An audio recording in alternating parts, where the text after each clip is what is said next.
The fuck going on in this bitch? They call me the Black Charlie Sheen, also known as One Chains, also known as Mr. Train Your Girl. Should be doing squats all over my dick. You know how it goes, brother. Da-don, da-don, da-don. Now listen, man. Week 6 of the BBR Draft League is approaching. BBR stands for Big Booty Relapse. And this week, me, the coach of Nice Jynx, is going to be facing Matthew, the coach of Montreal Milotics. And from what I understand, if we win this game, we should be securing a place in the playoffs. I'm not exactly sure, but this was the narrative, apparently.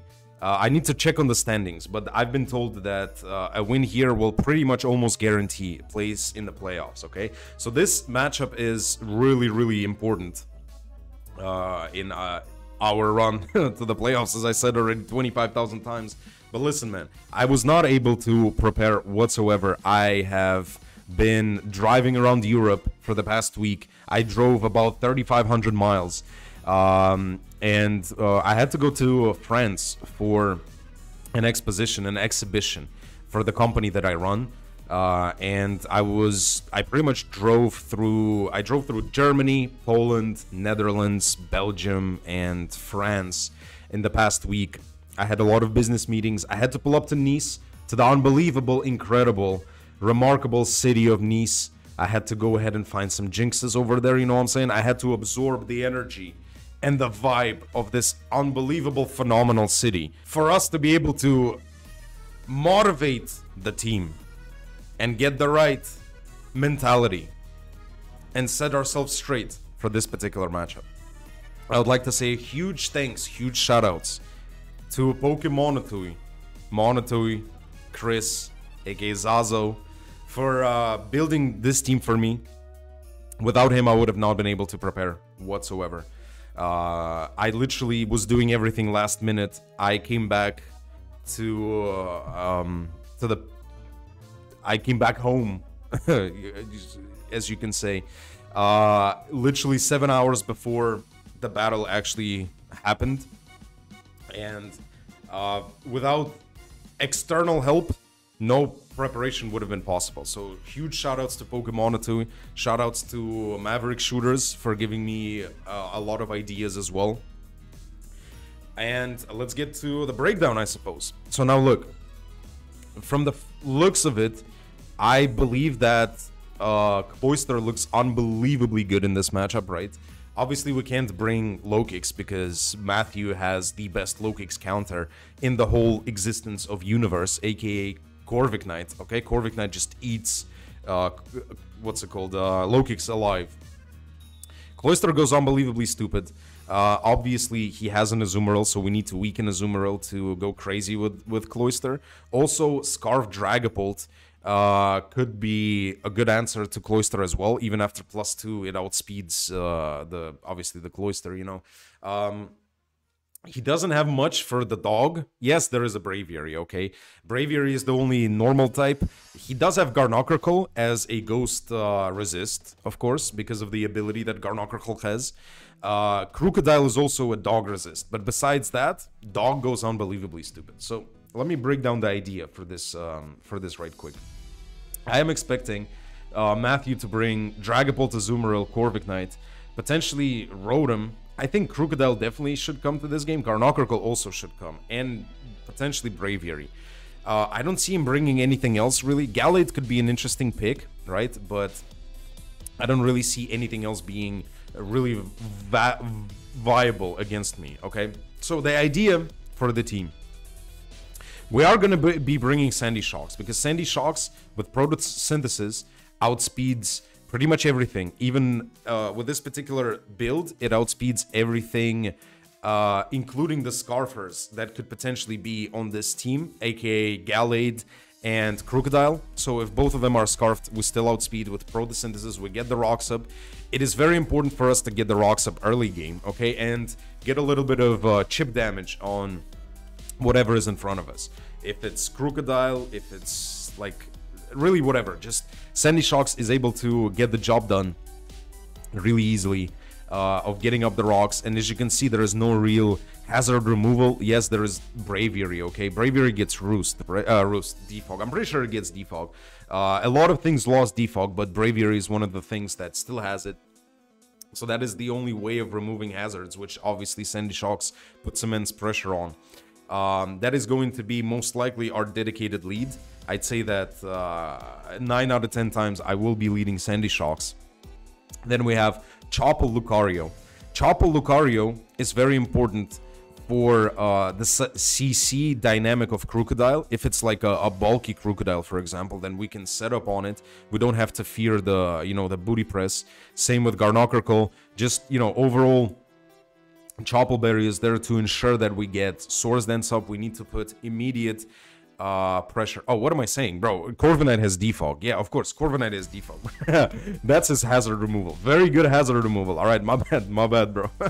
I blanked for a second. I smoked a little bit of ass crack in Nice, you know what I'm saying? We will be able to, also if it's booty press Corviknight, we will be able to set up on it with the Choppleberry SD immediately. This way, we either keep the rocks on our field, or, I mean, we keep the rocks on the opposition's field, or we set up the Lucario and go unbelievably stupid. Terra Normal, because that gives us a Ghost immunity as well, against Dragapult, for example, right? So, this Lucario spread, is just like this. It's a little bit more bulky, you know what I'm saying? Then we got Cloyster. Cloyster is one of those Pokemon that puts immediate pressure, offensive pressure, just like Lucario on the opposition's team. We have Poison Job tech for the Azumarill. That is the one thing that can help us break Azumarill, actually, this Poison Job, okay? +2 Cloyster, as I already mentioned before, goes unbelievably stupid against this team, and Poison Job gives me the important coverage for the Azumarill. So we're gonna try to get in Cloyster as early as possible together with Lucario to break through the team for Houndstone endgame, alright? We got Solomon's, Expert Belt Solomon's. This is a very interesting bring. I really like this this tech. It's mostly, as you can see, special Solomon's, but it does have a Thunder Fang, obviously for, you know, for hitting, what's it called? For hitting Azumarill, just in case. To revenge kill Azumarill and all that stuff. Intimidate is very good against stuff like, obviously, Dragapult, you know, even Crocodile, Gallade, whatever it is. And obviously, we don't need Moxie on this build, right? Hydro Pump coverage for the Crocodile, for the Garnockercle. Expert Belt Hydro Pump does insane damage to all of them. Hurricane is our strong stab move. Flamethrower for the Corviknight. You know, pretty self-explanatory. This Solomon set is a very interesting and cool bring. I have not brought Solomons much. I think I haven't brought Solomon since week 1. So Solomons is making a return. Really good Pokemon, you know. Then we have T-Tar with eject button. Now this is the main thing. So we are going for endgame Houndstone T-Tar stuff, right? So we're gonna try to get our rocks up, then weaken the opposition's team and try to weaken the chicks to Houndstone with Lucario and Cloyster and Solomons. And then we're just gonna bring in Houndstone and T-Tar.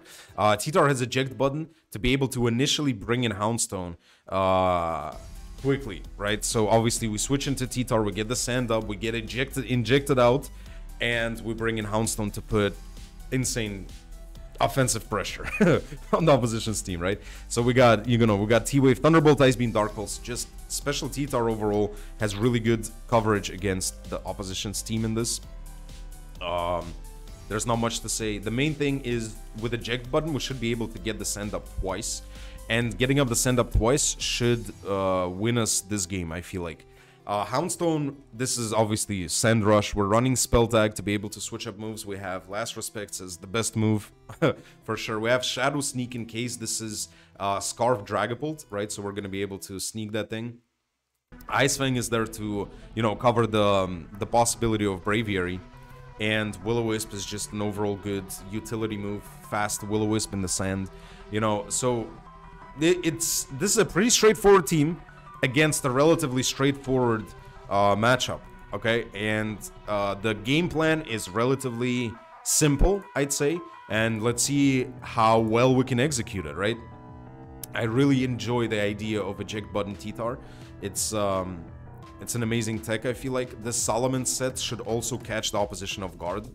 I believe it's going to be able to do a lot in this matchup. And then Houndstone is such an amazing safety bag for endgame. You know what I mean? So yeah, that's the team for this week. I really like all the sets, all the techs, all the specific EV spreads. Huge shoutouts to Montreal for this. The video is going up later today. Make sure to stay tuned. Leave a like, you know what I'm saying? Shoutouts to the Mafia, you know what I'm saying? I'm on this bitch.